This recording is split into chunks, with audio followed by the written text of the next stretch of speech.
Hi guys, welcome back to my channel. Nanu Kavya Mohan. Here I am after the baby. I really wanted to vlog the entire pregnancy, but I did not. That answers why I'm not growing on YouTube.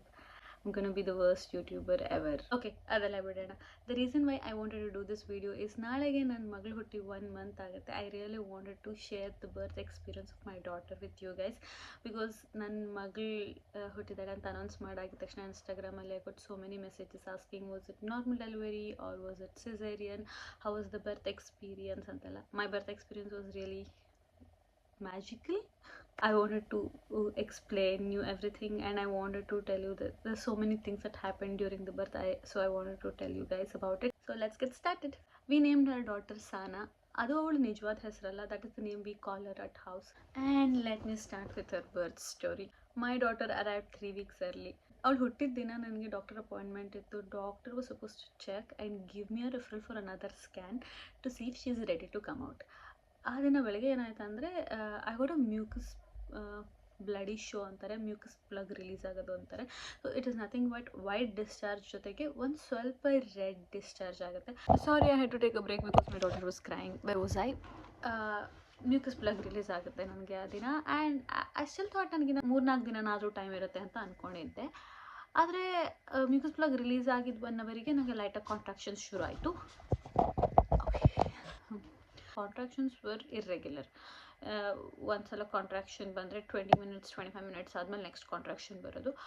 But ನಮ್ಗೊಂದು ಸ್ವಲ್ಪ ಧೈರ್ಯ ಇತ್ತು, ಯಾಕಂದರೆ 1 ಗಂಟೆಗೆ ಡಾಕ್ಟ್ರನ್ನ ನೋಡೋಕೆ ಹೋಗ್ತಿದ್ದೀವಿ. ಇಲ್ಲಿ ಏನಂದರೆ doctors ನಿಮಗೆ ಇಮಿಡಿಯೇಟಾಗಿ ಹೋಗ್ಬಿಟ್ಟು ನೋಡೋಕ್ಕೆ ಸಿಗೋದಿಲ್ಲ, ಮುಂಚೆನೇ ಅಪಾಯಿಂಟ್ಮೆಂಟ್ ತೊಗೋಬೇಕು. ಅಟ್ಲೀಸ್ಟ್ ಒಂದು 15-20 ಡೇಸ್ ಮುಂಚೆನಾದರೂ ಅಪಾಯಿಂಟ್ಮೆಂಟ್ ತೊಗೋಬೇಕು ಡಾಕ್ಟರ್ಸ್ನ ನೋಡೋಕೆ ಹೋಗ್ಬೇಕಂದ್ರೆ.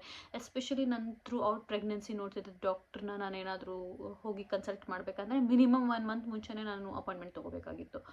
ಬಟ್ ಆ ದಿನ ನಾನು ಅಪಾಯಿಂಟ್ಮೆಂಟ್ ಆಲ್ರೆಡಿ ತೊಗೊಂಡಿದ್ದೆ ಆ್ಯಂಡ್ ನನ್ನ ಕಾಂಟ್ರಾಕ್ಷನ್ಸ್ ಶುರು ಆಗಿತ್ತಲ್ಲ, ಸ್ವಲ್ಪ ಧೈರ್ಯದಲ್ಲಿದ್ದೆ. ನಾನು ಹೋಗಿ ಡಾಕ್ಟರ್ನ ಕೇಳೋಣ ಏನಾಗ್ತಾ ಇದೆ ಅಂದ್ಬಿಟ್ಟು. ನನಗೆ ಕಾಂಟ್ರಾಕ್ಷನ್ ಶುರು ಆಗಿದ್ದು ಆಲ್ಮೋಸ್ಟ್ ಒಂದು 7 o'clock 7:30 ಆ್ಯಂಡ್ ಡಾಕ್ಟರ್ ಅಪಾಯಿಂಟ್ಮೆಂಟ್ ಇದ್ದಿದ್ದು ನನಗೆ 1 o'clockಗೆ. ಹಾಗಾಗಿ ಆ್ಯಂಡ್ ತುಂಬ ಇರ್ರೆಗ್ಯುಲರ್ ಆಗಿತ್ತು, ಅಷ್ಟೊಂದು ಪೇಯ್ನ್ ಆಗ್ತಾಯಿರಲ್ಲ, ಲೈಟಾಗಿ ಕಾಂಟ್ರಾಕ್ಷನ್ಸ್ ಬರ್ತಾಯಿತ್ತು ನನಗೆ. ಹೇಗೆ ಅಂದರೆ ಪೀರಿಯಡ್ಸ್ ಕ್ರ್ಯಾಂಪ್ಸ್ ಥರ ಹಿಡ್ದಂಗೆ ಪೇಯ್ನ್ ಆಗೋದು. ಅದಕ್ಕೆ ಐ ಗಾಟ್ ರೆಡಿ. ಸ್ವಲ್ಪ ಹೇರ್ ವಾಶ್ ಮಾಡಿಕೊಂಡೆ, ಹೇರ್ ಸೆಟ್ ಮಾಡಿಕೊಂಡೆ. ಆ್ಯಂಡ್ ಆ ದಿನ ನನಗೆ ಇನ್ನೊಂದು ಇಂಪಾರ್ಟೆಂಟ್ ಕೆಲಸ ಇತ್ತು. We were suppose to go and see the hospital where I deliver the baby. ಇಲ್ಲಿ ಹಾಸ್ಪಿಟಲ್ಗೆ ಫಸ್ಟೇ ಹೋಗಿ ಒಂದು ಸಲ ನೋಡೋದು ಇಟ್ಸ್ ಅ ಪ್ರಾಕ್ಟಿಸ್, ಯಾವ ಹಾಸ್ಪಿಟಲ್ ನಾವು ಡೆಲಿವರಿ ಮಾಡ್ತೀವಿ ಅನ್ನೋದನ್ನು. ಹಾಗಾಗಿ ಇದು ಮತ್ತು ಎಲ್ಲ ಆಲ್ಮೋಸ್ಟ್ ಎಲ್ಲ 90% ಗೌರ್ಮೆಂಟ್ ಹಾಸ್ಪಿಟ್ಲ್ ಇರೋದ್ರಿಂದ ನಾವು ಹೋಗಿದ ತಕ್ಷಣ ಅಡ್ಮಿಟ್ ಮಾಡಿಸ್ಕೋತಾರೆ. And it's a free of cost ಇಲ್ಲಿ ಡೆಲಿವರಿ ಆಗೋದು. ಮಕ್ಕಳನ್ನ ಡೆಲಿವರ್ ಮಾಡೋದು ಕಂಪ್ಲೀಟ್ಲಿ ಫ್ರೀ ಆಫ್ ಕಾಸ್ಟ್. ಹಾಗಾಗಿ ನಾನು ಆ ದಿನ ಹೋಗಿ ಹಾಸ್ಪಿಟಲ್ನ ನೋಡಬೇಕಾಗಿತ್ತು. ಥ್ರೂಔಟ್ ಮೈ ಪ್ರೆಗ್ನೆನ್ಸಿ ನಾನು ಹೋಗಿ ನೋಡಿರಲಿಲ್ಲ. And I decided to see the hospital that day, the day where I deliver my baby girl. It was completely coincidence ಆ್ಯಕ್ಚುಲಾಗಿ. ಸೊ 10 ಗಂಟೆಗೆ ನಾನು ಹೋಗಿ ಹಾಸ್ಪಿಟಲ್ ನೋಡಬೇಕಾಗಿತ್ತು. ಆ್ಯಂಡ್ 1 ಗಂಟೆಗೆ ನನಗೆ ಅಪಾಯಿಂಟ್ಮೆಂಟ್ ಇತ್ತು ಡಾಕ್ಟ್ರ್ ಹತ್ರ. ಎರಡನ್ನೂ ಒಟ್ಟಿಗೆ ಮುಗಿಸ್ದಂಗೆ ಆಗೋದು. ಅಂದರೆ got ready. Then we left. ಹೋಗಿ ಹಾಸ್ಪಿಟ್ಲೆಲ್ಲ ನೋಡಿದ್ವಿ. It was really nice. ಅದಾದಮೇಲೆ ನಂಗೆ ಕಾಂಟ್ರಾಕ್ಷನ್ ಪೇನ್ ಸ್ವಲ್ಪ ಜಾಸ್ತಿ ಆಗ್ತಾ ಬಂತು, ಫ್ರೀಕ್ವೆನ್ಸಿ ಸ್ವಲ್ಪ ಜಾಸ್ತಿ ಆಗ್ತಾ ಬಂತು. ನಾನು ಟೈಮಿಂಗ್ ಮಾಡ್ತಾ ಇದ್ದಂಗೆ ಒಂದು 5 minutes ಒನ್ಸ್ 6 minutes ಒನ್ಸ್ ಬರ್ತಾಯಿತ್ತು, ಕೆಲವು ಸಲ 10 minutes ಒನ್ಸ್ ಬರ್ತಾಯಿತ್ತು. ಹಾಸ್ಪಿಟ್ಲಲ್ಲೇ ಇದ್ದಿದ್ದು ಮಿಡ್ವೈಫಿಗೆ ನಾನು ಹೇಳಿದೆ. ಅವರಂದ್ರು ಹೋಗ್ಬಿಟ್ಟು ಎಮರ್ಜೆನ್ಸಿನಲ್ಲಿ ಚೆಕಪ್ ಮಾಡಿಸಿ ಒಂದ್ಸಲ ಏನಾಗ್ತಿದೆ ನೋಡೋಣ ಅಂದರು. ಓಕೆ ಅಂತ ಅಲ್ಲಿ ರಿಜಿಸ್ಟರ್ ಆದೆ. ರಿಜಿಸ್ಟರ್ ಆಗಿಬಿಟ್ಟು ಚೆಕಪ್ ಮಾಡಿಸೋದಕ್ಕೆ ವೆಯ್ಟ್ ಮಾಡ್ತಾಯಿದ್ದೀನಿ. It took so long. Almost 1 hour ಆಯಿತು. ಪ್ರೊಸೀಜರ್ ಸಿಕ್ಕಾಪಟ್ಟೆ ಇತ್ತು. ಫಸ್ಟು ಒಬ್ಬರು ನಮ್ಮ ಹೆಸರನ್ನೆಲ್ಲ ರಿಜಿಸ್ಟರ್ ಮಾಡಿಸ್ಕೋತಾರೆ. ಸೆಕೆಂಡು ಮಿಡ್ವೈಫ್ ಚೆಕ್ ಮಾಡ್ತಾರೆ, ಹಾರ್ಟ್ ಬೀಟು ಎಲ್ಲದನ್ನು ಚೆಕ್ ಮಾಡ್ತಾರೆ ಮಗುದು. ಆಮೇಲೆ ಡಾಕ್ಟ್ರ್ ಹತ್ರ ಕಳಿಸ್ತಾರೆ. ಸೊ ನನಗೆ ಸಿಕ್ಕಾಪಟ್ಟೆ ಟೈಮ್ ಆಯಿತು. ಆಲ್ಮೋಸ್ಟ್ 1.5 hour ಟೈಮ್ ಆಯಿತು. And I had a doctors appointment at 1 o'clock. I told, ಇಲ್ಲ ನನಗೆ ಡಾಕ್ಟರ್ ಅಪಾಯಿಂಟ್ಮೆಂಟ್ ಇದೆ, I can not really continue this checkup, ನಾನು ಹೋಗಲೇಬೇಕು. ಬಿಕಾಸ್ ನಾನು ಮೇನ್ ಡಾಕ್ಟರ್ ನೋಡಿದೆ, ಬರೀ ಮಿಡ್ವೈಫ್ಸ್ ನೋಡ್ತಾ ಇದ್ದರೆ ಏನು ಯೂಸು ಅನ್ನೋ ಥರ ಇತ್ತು ನನಗೆ ಬೇಸಿಕಲಿ. ಹಾಗಾಗಿ ವಿ ಲೆಫ್ಟ್ ದೇರ್. ಅಲ್ಲಿಂದ ಬಿಟ್ಟು ಡೈರೆಕ್ಟಾಗಿ ಡಾಕ್ಟರ್ ಅಪಾಯಿಂಟ್ಮೆಂಟ್ ಇತ್ತು, ಅಲ್ಲಿಗೆ ಹೋಗ್ಬಿಟ್ಟು ಐ ಟೋಲ್ಡ್ ಹಿಮ್ ದಟ್ ನನಗೆ ಕಾಂಟ್ರಾಕ್ಷನ್ಸ್ ಬರ್ತದೆ, ಈ ಥರ ರೆಗ್ಯುಲರ್ ಕಾಂಟ್ರಾಕ್ಷನ್ಸ್ ಬರ್ತದೆ, but it is so painful ಅಂತ. ಬಿಕಾಸ್ ಪೇಯ್ನ್ ಆಲ್ರೆಡಿ ಬೆಳಗ್ಗೆಯಿಂದ ನಾನು ಡಾಕ್ಟ್ರನ್ನ ನೋಡೋ ಟೈಮ್ ಅಷ್ಟೊತ್ತಿಗೆ ನನ್ನ ಕಾಂಟ್ರಾಕ್ಷನ್ ಪೇಯ್ನ್ಸ್ ಸ್ವಲ್ಪ ಜಾಸ್ತಿನೇ ಆಗಿಬಿಡ್ತು. ಆವಾಗ ಡಾಕ್ಟರ್ ನೋಡಿದ್ರು, ನನ್ನ ಸಿಚುಯೇಷನ್ ನೋಡಿದ್ರು, ಪೇಯ್ನ್ ಇರೋದು ನೋಡಿದ್ರು. He just told you might deliver the baby today. ಒಂದು ಕೆಲಸ ಮಾಡು, you still have some time, ಮನೆಗೆ ಹೋಗು, ರಿಲ್ಯಾಕ್ಸ್ ಮಾಡು. ಒಂದು 4 hours ಆದಮೇಲೆ directly go to the hospital where you gonna deliver the baby, don't come back to the clinic ಅಂತಂದ್ರು. I am like okay, cool, done. This could be the day. Not today. I went home. ಅವತ್ತು ಏನು ಅಡುಗೆ ಮಾಡೋಕ್ಕಾಗಿರಲ್ಲ. And I ordered mutton biryani out of all on the day. I just had mutton biryani. ನನಗೆ ಅದು ಪೂರ ತಿನ್ನೋಕ್ಕೂ ಆಗ್ತಾಯಿಲ್ಲ, ಅದೇನೋ ಗೊತ್ತಿಲ್ಲ, ಸ್ವಲ್ಪ ಭಯ, anxious, the feeling is like totally different. ನಿದ್ದೆ ಮಾಡಿಕೊಂಡು ಎನರ್ಜಿ ತೊಗೊಂಡು ಹೋಗೋಣ ಅಂತ I just came in and slept here, just here. And then ಮನ್ಕೊಂಡು 2 minutesಗೆ ಎಕ್ಸಾಕ್ಟ್ಲಿ 2 minutesಗೆ ನಾನು ವಾಟರ್ ಬ್ರೇಕ್ ಆಯಿತು. ಬ್ರೇಕ್ ಆಗಬೇಕಾದ್ರೆ ಸೌಂಡ್ ಅಂತೂ it was like soda bottle open ಮಾಡೋ ಸೌಂಡ್ ಬಂತು. ಅಶ್ರತ್ ವಾಸ್ ವರ್ಕಿಂಗ್ ಅವತ್ತು. And then he was taking a call. Meeting ಇತ್ತು, ಮೀಟಿಂಗ್ ಕಾಲ್ ತೊಗೋತಾ ಇದ್ದಾನೆ. ನಂಗೆ ವಾಟರ್ ಬ್ರೇಕ್ ಆಗಿದೆ, ನಂಗೆ ಏನು ಮಾಡ್ಬೇಕಂತ ಗೊತ್ತಾಗಿಲ್ಲ. ಆ್ಯಂಡ್ ದೆನ್ ಐ ಜಸ್ಟ್ ಕಾಲ್ಡ್ ಹಿಮ್. ನಾನು ಕಾಲ್ ಮಾಡಿದ ತಕ್ಷಣ ಅವನಿಗೆ ಓಕೆ ಇದು ಸಮಥಿಂಗ್ ರಾಂಗ್ ಅಂದ್ಬಿಟ್ಟು ಮೀಟಿಂಗ್ ಆವಾಗಲೇ ಎಂಡ್ ಮಾಡಿ ಹೀಗೆ ಕೇಮ್ ಇನ್ ಆ್ಯಂಡ್ ನನಗೆ has what I told water break ಆಗಿದೆ ನನಗೆ. I don't know what to do now. Water break ಆಗಿದೆ, I think we have to go to the hospital. Thank god just 3 days back 4 days back ನಾವು hospital bag pack ಎಲ್ಲ ಮಾಡಿ ಮುಗಿಸಿದ್ವಿ. Things are getting real. Okay, hospital bag packing ನಡೀತಾ ಇದೆ ಜೋರಾಗಿ. ಏನನ್ಸುತ್ತೆ ನಿಂಗೆ, ಯಾವಾಗ ಬರ್ತಾಳೆ ಅನ್ಸುತ್ತೆ? ನೀನು ತಿನ್ನೂ ಇಲ್ಲ, ಲಂಚು ತಿಂದಿರಲ್ಲ, ಬಿಕಾಸ್ ನಾನು ಒಬ್ಬಳೇ ತಿಂದ್ಬಿಟ್ಟು ನಾನು ಮನ್ಕೊಳಕ್ಕೆ ಬಂದಿದ್ದೆ. ಸೊ ಅದಕ್ಕೆ ಇನ್ನೂ ಟೈಮ್ ಇದೆ. ವಾಟರ್ ಇವಾಗಷ್ಟೇ ಬೇಕಾಗಿದೆ. I think we will still have 3 to 4 hours time. ಆರಾಮಾಗಿ ಫಸ್ಟು ತಿನ್ನು ಅಂತಂದೆ.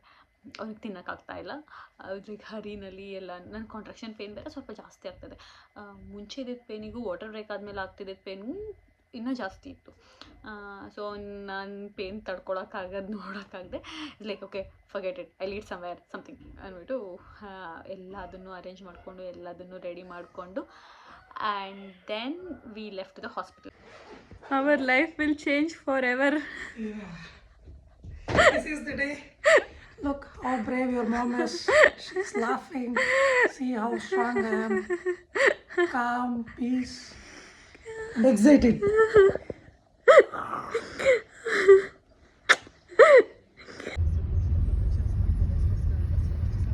Here in delivery room I was supposed to give water birth. ನಾನು ಹಳೆ ವಿಡಿಯೋದಲ್ಲಿ ಹೇಳ್ದಂಗೆ ಆಲ್ ಪ್ರಿಪೇರ್ಡ್ ಎಲ್ಲ ನೋಡಿದ್ದೆ. ನ್ಯಾಚುರಲ್ ಬರ್ತ್ ಆಗಬೇಕು, ನನಗೆ ಎಪಿಡ್ಯೂರಲ್ ಸಹ ಬೇಡ, ವಾಟರಲ್ಲಿ ಬರ್ತ್ ಮಾಡಬೇಕು ನಾನು ಅಂತೆಲ್ಲ ಫುಲ್ ಆಸೆ ಇಟ್ಕೊಂಡಿದ್ದೆ. ಆ್ಯಂಡ್ ಇಲ್ಲಿ ತುಂಬ ಸಪೋರ್ಟ್ ಮಾಡ್ತಾರೆ ಅದನ್ನು ಪೋಲ್ಯಾಂಡಲ್ಲಿ. So I was all prepared to give a water birth. ಹೋಗಿದ ತಕ್ಷಣ ವಾಟರ್ ಒಳಗೆ I want to sit and then I want to give the birth ಅನ್ನೋ ಥರ ಇದೆ. So I was all prepared and ಹೋದೆ ಅಲ್ಲಿ. midwives are also okay, you can give the water birth, that's okay. And though your baby is 3 weeks early, everything else looks normal. ನಿನ್ನ report ಆಗಿರ್ಬೋದು, scan ಆಗಿರ್ಬೋದು, ಏನೂ problem ಇಲ್ಲ. So ನಾವು ವಾಟರ್ನ prepare ಮಾಡ್ತಾ ಇರ್ತೀವಿ until then you can sit and rest ಅಂತ ಅಂದಿದ್ರು. I change my dress and water ಬರ್ತಿಗೆಲ್ಲ ರೆಡಿ ಆದೆ. ಅಷ್ಟೊತ್ತಿಗೆ ಅವರು ವಾಟರ್ನೆಲ್ಲ ರೆಡಿ ಮಾಡಿದರು. Then directly I jump into the water. ವಾಟರ್ಗೆ ನಾನು ಹೋಗೋಕ್ಕಿಂತ ಮುಂಚೆ since she came in 3 weeks early, ಅವರು ನನ್ನ ಹೊಟ್ಟೆಗೆ ಮಗುದು ಹಾರ್ಟ್ ಬೀಟ್ ಮೆಷರ್ ಮಾಡುವಂಥ ಇನ್ಸ್ಟ್ರೂಮೆಂಟ್ನ ಹಾಕಿದರು. That is very crucial for them, they have to see it. ಹಾಗಾಗಿ ಹಾರ್ಟ್ ಬೀಟ್ ಮೆಷರ್ ಮಾಡುವಂಥ ಇನ್ಸ್ಟ್ರೂಮೆಂಟ್ ಹಾಕಿಬಿಟ್ಟು ನನ್ನ ವಾಟರ್ ಒಳಗಡೆ ಬಿಟ್ಟಿದ್ರು. I don't know what happened. I don't know why my daughter decided not to come out in water. umbilical cordನ ಟೈಟಾಗಿ ಇಟ್ಕೊಂಡ್ಬಿಟ್ಟಿದ್ಲಂತೆ. ಅವಳ heart beat drop ಆಗ್ತಾ ಬರ್ತಿತ್ತು. Supposed to be somewhere 160 something, ಅದು 90ಗೆ ಹೊರಟೋಯ್ತು. This is my current reality. ಇವಾಗ I was talking about heart beat drop ಆಗೋದು. So water birth ಮಾಡಬೇಕು ಅಂತ ಅಂದ್ಬಿಟ್ಟು ನಾನು ಬಾತ್ ಟಬ್ಗೆ ಹೋಗಿದ ತಕ್ಷಣ ಹಾರ್ಟ್ ಬೀಟ್ ಲೋ ಆಗೋಯ್ತು. 96 ಏನೋ ಬಂತು. ಅಲ್ಲಿದ್ದ ಮಿಡ್ವೈಫ್ಸ್ ಎಲ್ಲ no I don't think you can stay in water for a long time, please ಬಂದುಬಿಡಿ ಈಚೆ, we want to monitor the heart beat, we want to do something so that her heart beat goes up to 160 again ಅಂತ ಅಂದ್ಬಿಟ್ಟು ಇಮಿಡಿಯೇಟಾಗಿ ನನ್ನ ವಾಟರಿಂದ ಈಚೆ ಕರೆದ್ಬಿಟ್ರು. So I was not able to give the water birth unfortunately. So ವಾಪಸ್ ನನ್ನ bed ಮೇಲೆ ಕರೆದು ಐ ಥಿಂಕ್ ಅಂಬ್ಲಿಕಲ್ ಕಾರ್ಡ್ನ ಶೇಕ್ ಮಾಡಿದ್ರು ಅನಿಸುತ್ತೆ, so that she lives the umbilical cord and her heart beat goes up to 160 again ಅಂತ. ಅದು ನಂಗೆ ಗೊತ್ತಾಗ್ತಿರಲಿಲ್ಲ ಏನು ಮಾಡ್ತಾಯಿದ್ರು ಅಂದ್ಬಿಟ್ಟು. I was in pain, her heart beat went up to 160 again and then they told you can continue giving birth naturally but not in water ಅಂದರು. I was almost 6 centimeter dilated. I still had 4 more centimeter to go and the pain was too bad. ಅವಾಗ ನಾನು ಅಂದೆ epidural ಕೊಡಿ ನನಗೆ, I am not able to take it ಅಂದೆ. ಇದಕ್ಕಿಂತ ಮುಂಚೆನೇ ನಾನು ಮಿಡ್ವೈಫ್ಸ್ ಕೇಳಿದೆ, I don't want to take epidural, I want to try naturally, ಹಾಗಾಗಿ please don't ask me for epidural ಅಂದಿದ್ದೆ. ಆಮೇಲೆ ನಾನೇ ಹೋಗಿ ಕೇಳಿದೆ, ನಂಗೆ ಆಗ್ತಾಯಿಲ್ಲ, ತುಂಬ ಪೇನ್ ಆಗ್ತಾಯಿದೆ, ನನಗೆ ಎಪಿಡ್ಯೂರಲ್ ಬೇಕು ಅಂತ. ಬಟ್ ಅವರಂದರು there is another alternative method, I think some gas inhalation ಅನಿಸುತ್ತೆ, ಐ ಎಕ್ಸಾಕ್ಟ್ಲಿ ಡೋಂಟ್ ನೋ ಯಾವ ಗ್ಯಾಸ್ ಅದು ಅಂತ, but that is also used in delivery. So just ಅದನ್ನು ಇನ್ಹೇಲ್ ಮಾಡಿಕೊಂಡ್ರೆ you will feel relax. It is one of the method where you can control the pain ಅನ್ನೋ ಥರ ಇತ್ತು. So they offered me gas inhalation, ಅದನ್ನು try ಮಾಡು, I think you will feel better because you wanted to give birth without any of the pain killers, but ನಾವು you are asking for epidural. So ಅದಕ್ಕಿಂತ ಮುಂಚೆ ಈ gas ಇನ್ಹಲೇಷನ್ನ try ಮಾಡು ಅಂತ ಅಂದರು. So then I started inhaling the gas. ಆ gas ಹೇಗೆ ಅಂದರೆ ಸ್ವಲ್ಪ ಮತ್ತು ಬರೋ ಥರ ಆಗುತ್ತೆ, ಫುಲ್ ಮೈಂಡೆಲ್ಲ ಒಂದು ಸ್ವಲ್ಪ ಬ್ಲ್ಯಾಂಕ್ ಆದಂಗೆ ಆಗುತ್ತೆ ಆ್ಯಂಡ್ ಸ್ಮಾಲ್ ಕಾಂಟ್ರಾಕ್ಷನ್ಸ್ ಎಲ್ಲ ಗೊತ್ತೇ ಆಗೋದಿಲ್ಲ. Major contraction, very big contraction, pain you will feel it, but still mind ಸ್ವಲ್ಪ ಕಾಮ್ ಆಗುತ್ತೆ. So I tried that for I think 30 minutes 40 minutes. ನಂಗೆ ಯಾವ ಟೈಮಲ್ಲಿ ಏನಾಗ್ತಿದೆ ಅನ್ನೋ ಒಂದು ಐಡಿಯಾನೂ ಇಲ್ಲ, ನನ್ನ ಮೈಂಡ್ ಫುಲ್ ಸ್ವಲ್ಪ ನಂಬಾಗ್ತಾಯಿತ್ತು. ಸೊ ಪೇಯ್ನ್ ನಾನು ಟಾಲ್ರೇಟ್ ಮಾಡೋದ್ರಲ್ಲಿ ತುಂಬ ಹೆಲ್ಪ್ ಮಾಡ್ತು. I was almost 8 centimeter dilated and ಅದಾದಮೇಲೆ ಪೇಯ್ನ್ ಕಂಟ್ರೋಲ್ ಮಾಡೋಕ್ಕಾಗಲಿಲ್ಲ ನನಗೆ ಆಗ್ತಾಯಿಲ್ಲ ಪೇಯ್ನ್ ಕಂಟ್ರೋಲ್ ಮಾಡೋಕ್ಕೆ, ಗಿವ್ ಮಿ ಎಪಿಡ್ಯೂರಲ್ ಅಗೇನ್, ನನಗೆ ಇದು ವರ್ಕ್ ಆಗ್ತಾಯಿಲ್ಲ ಅಂತ ಹೇಳಿದೆ ಮಿಡ್ವೈಫ್ಸ್ಗೆ. They told you are almost 8 centimeter dilated, you can wait in 2 centimeter dilation ಅಷ್ಟೇ and then you can start pushing, so can you please wait ಅಂದರು. I was like no ಆಗ್ತಾಯಿಲ್ಲ, ನನಗೆ ಸಿಕ್ಕಾಪಟ್ಟೆ ಪೇಯ್ನ್ ಆಗ್ತಾಯಿದೆ, ಪ್ಲೀಸ್ ಗಿವ್ ಮೈ ಎಪಿಡ್ಯೂರಲ್ ಅಂತ ಅಂದೆ. And then anaesthesiologist, I don't know what they are called, but epidural ಕೊಡುವಂಥ doctors ಬಂದರು. They give me epidural. Pain almost ಸ್ವಲ್ಪ ಕಮ್ಮಿ ಆಯಿತು, ಗೊತ್ತಾಗ್ತಾ ಇರಲಿಲ್ಲ ಅಷ್ಟಾಗಿ, ಲೈಕ್ ಗೊತ್ತಾಗ್ತಾಯಿತ್ತು ಪೇಯ್ನ್ ಆಗೋದು, ಬಟ್ ಆದರೆ ತುಂಬ ಪೇಯ್ನ್ ಆಗ್ತಾಯಿತ್ತು ಅಂತ ಏನು ಅನ್ನಿಸ್ತಾ ಇರಲಿಲ್ಲ. It was such a relief ಆ್ಯಕ್ಚುಲಾಗಿ. And midwives told you can rest for 30 minutes, ಒಂದು 30-35 minutes ರೆಸ್ಟ್ ಮಾಡು ಇವಾಗ, because you are back to 6 centimeter dilation. So ಅದೊಂದು 8 centimeter ಆಗೋವರೆಗೂ 8-9 centimeter ಆಗೋವರೆಗೂ ರೆಸ್ಟ್ ಮಾಡು and then you will have to push the baby out ಅಂತ ಅಂದರು. That is when I think I slept and Ashrat was taking this video. I was relaxing. ಆದರೆ ನನಗೆ time ಸೆನ್ಸೇ ಗೊತ್ತಾಗ್ತಾಯಿಲ್ಲ, ಏನಾಗ್ತಿದೆ, ಎಷ್ಟು ಗಂಟೆ ಆಗಿದೆ, ಎಷ್ಟೊತ್ತಿಂದ ಪೇಯ್ನ್ ಸಫರ್ ಮಾಡ್ತಾಯಿದ್ದೀನಿ, ಅಥವಾ ಇವತ್ತೇ ಆಗುತ್ತಾ ಡೆಲಿವರಿ ಅಂತ. ಬಿಕಾಸ್ ಎಪಿಡ್ಯೂರಲ್ ತೊಗೊಂಡ್ಮೇಲೆ ಎಷ್ಟೊಂದು ಜನ 48 hours ಅಥವಾ 36 hours ಲೇಬರಲ್ಲಿರೋರು ಇದ್ದಾರೆ. ಹಾಗಾಗಿ I had no idea whether I will B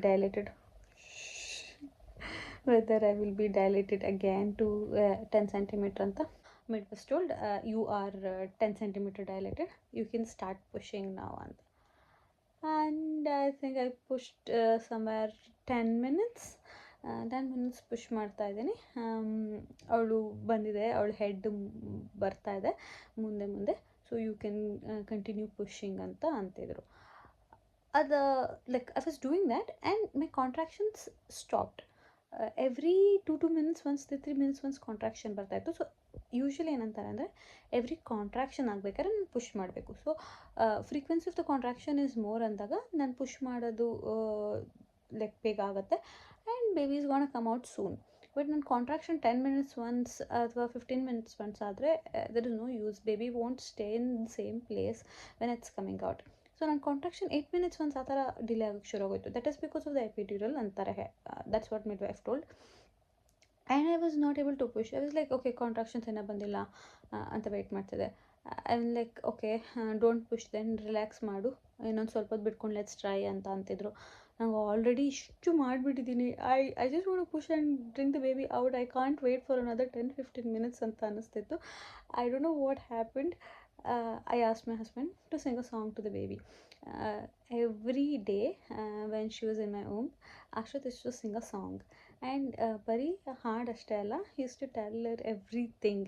ಆ ದಿನ ಏನಾಗ್ತಾ ಇತ್ತು, how was his day, and he's also telling ಬೇಗ ಬಂದುಬಿಡು, I will be waiting to catch you down, don't wait till 2026, ಆ ಥರ ಎಲ್ಲ used to tell. Okay, it was so nice. And then I asked him to talk to the baby and sing a song.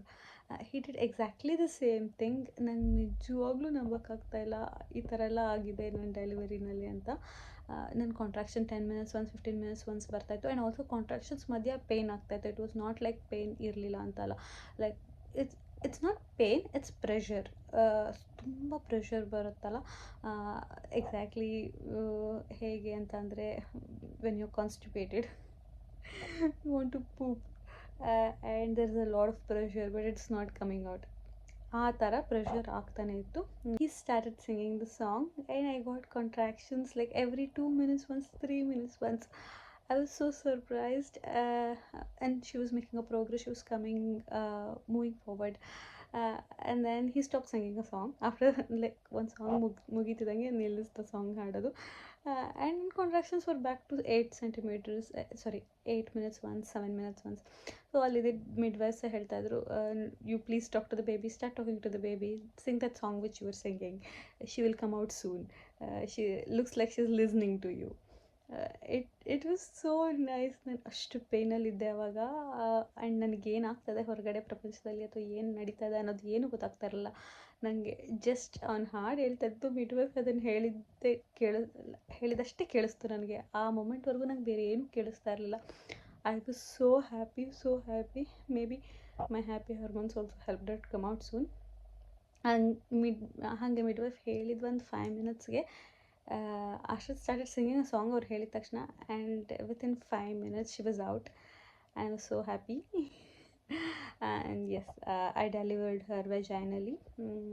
It was a normal delivery. It was not C-section, but all the deliveries are normal. C-section ಆಗಿರ್ಬೋದು, vaginal birth ಆಗಿರ್ಬೋದು, it's all normal. It does not depend on you. It depends on the baby, how the baby wants to come out.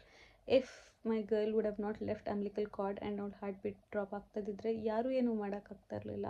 We had to cut open and then we have to bring her out. So please don't shame anyone who's having cesarean or who choose to give vaginal birth. It all depends on the baby, and any kind of delivery is a good delivery. They left me, baby and Ashrat 2 hours in the delivery room. We had a good skin to skin contact. ಅವಳನ್ನ ನಮ್ಮ ಜೊತೆನೇ ಬಿಟ್ಟಿದ್ರು. ಒಂದು ಕಣ್ಣು wide open ಆಗಿ ಇಟ್ಕೊಂಡಿದ್ಲು ಅವಳು ಹುಟ್ಟಿದ ತಕ್ಷಣ. She was so quiet, and she was there with us. ನನ್ನ ಎದೆ ಮೇಲೆ 1 hour ಆ್ಯಂಡ್ ಅಷ್ಟೊತ್ತು ಹತ್ರ ಒಂದು 20-25 minutes, good 20-25 minutes, and then I got dressed and we were shifted to ward. Everything was good. She came around night 9 o'clock ಮೇಲ್ಗಡೆ ಬಂದಿದ್ದು. So by the time we were shifted to ward, it was 12:30. But since it was a government hospital, we were not allowed to have another person in the room, because ನಮ್ಮ ಜೊತೆ ಆ ರೂಮ್ನಲ್ಲಿ ಇನ್ನೊಬ್ಬರು ಕೂಡ ಇರ್ತಾರೆ with the baby. So ಹಾಗಾಗಿ he had to go home around 12:30-12:40. It was okay. ಒಂದು ದಿನ ಓಕೆ ಇತ್ತು. I thought it's going to be only 2 days thing. She would be discharged and I would be back home ಅಂತ. But no, things did not happen in the same way. ಅವಳದು bilirubin level ಅಂದರೆ ಜಾಂಡಿಸ್ಗೆ check ಮಾಡೋಕ್ಕೆ ingredient is bilirubin level. It was somewhere around 13. So ಅವರು ಅಬ್ಸರ್ವೇಷನಲ್ಲಿ ಇಡಬೇಕು, ಅದನ್ನು high ಆಗಿಬಿಟ್ರೆ, ಹಾಗಾಗಿ we are not sending you home ಅಂತ ಅಂದು they kept me for like 4 days or 5 days in the hospital. And unfortunately I did not get any private room for 4 days. ಸೊ ನಾನಷ್ಟೇ ಬೇಬಿ ಜೊತೆ ಇರಬೇಕಾಗಿತ್ತು. And Ashrat was able to come to the hospital only from 12 o'clock to 6 o'clock. ಆದಮೇಲೆ 6 o'clock ಆದಮೇಲೆ he had to go back. That is when my postpartum blues hit. It was so difficult. It was not that I was not able to maintain the baby ಅಥವಾ ನಂಗೆ ಮಗು ನೋಡ್ಕೊಳಕ್ಕೆ ಆಗ್ತಾ ಇರಲಿಲ್ಲ, ಆ ಥರ ಏನೂ ಇಲ್ಲ. I wanted someone to be there next to me. I missed my husband really bad avattu. It was like I was crying continuously. I was not able to take it. I was not able to even feel happy about the baby avaga. It was a bad phase for 3 days, because first day ಏನು ಗೊತ್ತಾಗಿರಲಿಲ್ಲ. ಅವ್ನು ಹೋದಾಗಲೇ 12 o'clock ಆಗಿತ್ತು. Second day I was like okay ನಾಳೆ ಹೋಗ್ತೀನಿ ಮನೆಗೆ, so no problem ಅನ್ನೋ ಥರ ಇದ್ದೆ when he went back. But second third day ಬೆಳಿಗ್ಗೆ ಗೊತ್ತಾಯಿತು I can not go home, I had to stay another 2 days ಅನ್ನೋ ಥರ, because they want to check her bilirubin level. That is when it hit me. It was very bad. But it's okay. Everything passed, and then I was back home after 5th day. And you can see this video where my husband has decorated everything to welcome us. Just like ನಾನು ಬೆಂಗಳೂರಲ್ಲಿ ಹೇಗೆ ಇದ್ದಿದ್ರೆ ಹೇಗೆ ಆರತಿ ಮಾಡಿ ನನ್ನ ಕರೆಸ್ಕೊತಿದ್ರು ಒಳಗಡೆ, ಅದೇ ಥರ ಎಕ್ಸಾಕ್ಟ್ಲಿ ನನ್ನ ಹಸ್ಬೆಂಡ್ ಮಾಡ್ದ. ಅದಾದಮೇಲೆ ಮನೆ ಫುಲ್ ಡೆಕೋರೇಟ್ ಮಾಡಿದ್ದ ಮಗಳು ಬರೋದಕ್ಕೆ. It was a emotional welcome, especially ಕನ್ಸಿಡ್ರಿಂಗ್ that I don't have a mother to do all these things, and when my husband did all these things, there was nothing that I could ask for. So here it is, the birth story of Sana.